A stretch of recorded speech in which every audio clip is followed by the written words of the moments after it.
KPK telah menerima laporan dari masyarakat terkait dugaan adanya penerimaan gratifikasi oleh salah satu pejabat di Kementerian Hukum dan HAM.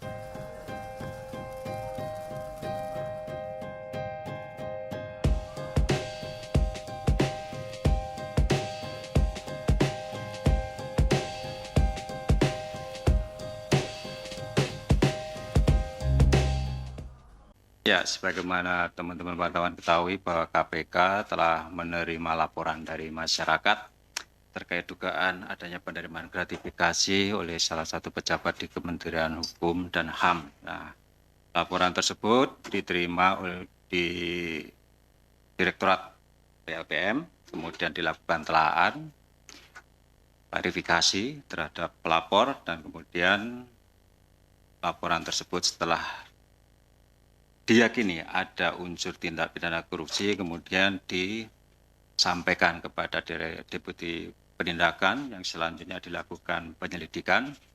Setelah melalui proses pengumpulan alat bukti dan diyakini terdapat bukti yang cukup telah terjadi tindak pidana dan pelakunya, maka ditetapkan untuk dinaikkan ke tahap penyidikan. Pada hari ini kami akan mengumumkan para tersangka yang diduga telah melakukan tindak pidana korupsi. Yang pertama adalah EOSH, ini Wamenkumham, kemudian YAM, ini pengacara, YAR, asisten pribadi dari EOSH, dan HH, wira swasta, dan Direktur Utama PT CLM. Kemudian untuk keperluan penyidikan dan pengembangan perkara lebih lanjut, pada hari ini, tim penyidik melakukan upaya paksa berupa penahanan terhadap tersangka HH selama 20 hari ke depan, terhitung mulai hari ini tanggal 7 Desember sampai dengan tanggal 26 Desember tahun 2023. Adapun konstruksi perkaranya juga telah terjadi peristiwa pidana sebagai berikut. Berawal dari terjadinya sengketa dan perselisihan internal di PT CLM, dari tahun 2019 sampai tahun 2022 terkait status kepemilikan perusahaan. Untuk menyelesaikan sengketa tersebut, HH selaku Direktur Utama PT CLM berinisiatif untuk mencari konsultan hukum dan sesuai dengan rekomendasi yang diberikan, maka disarankan atau diperoleh untuk menunjuk atau meminta bantuan pada EOSH. Sebagai tindak lanjutnya, sekitar bulan April tahun 2022 dilakukan pertemuan di rumah dinas EOSH yang dihadiri oleh HH bersama staf dan pengacara PT CLM, EOSH, YAR, dan YAM.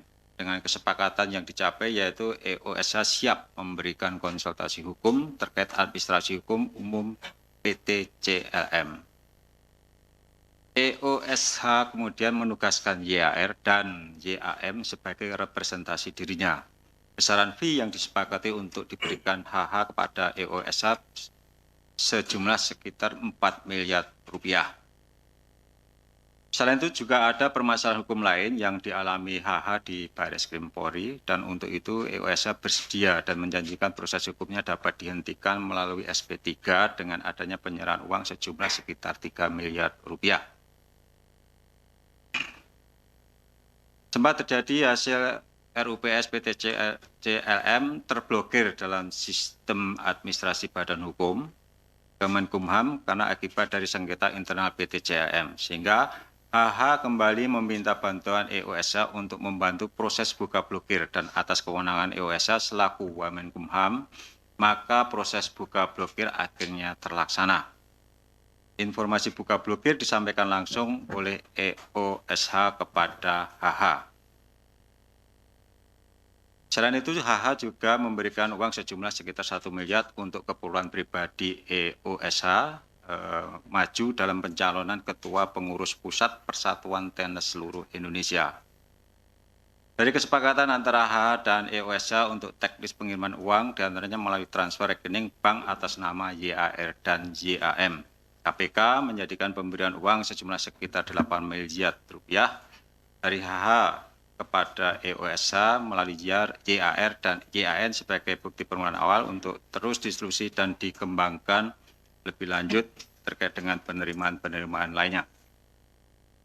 KH sebagai pihak pemberi disangkakan melanggar pasal 5 ayat 1 huruf A atau huruf B atau pasal 13 Undang-Undang Nomor 31 Tahun 99 tentang pemberantasan tindak pidana korupsi sebagaimana telah diubah dengan Undang-Undang Nomor 20 Tahun 2001 tentang perubahan atas Undang-Undang Nomor 31 Tahun 99 tentang pemberantasan tindak pidana korupsi. Demikian saya sampaikan, terima kasih.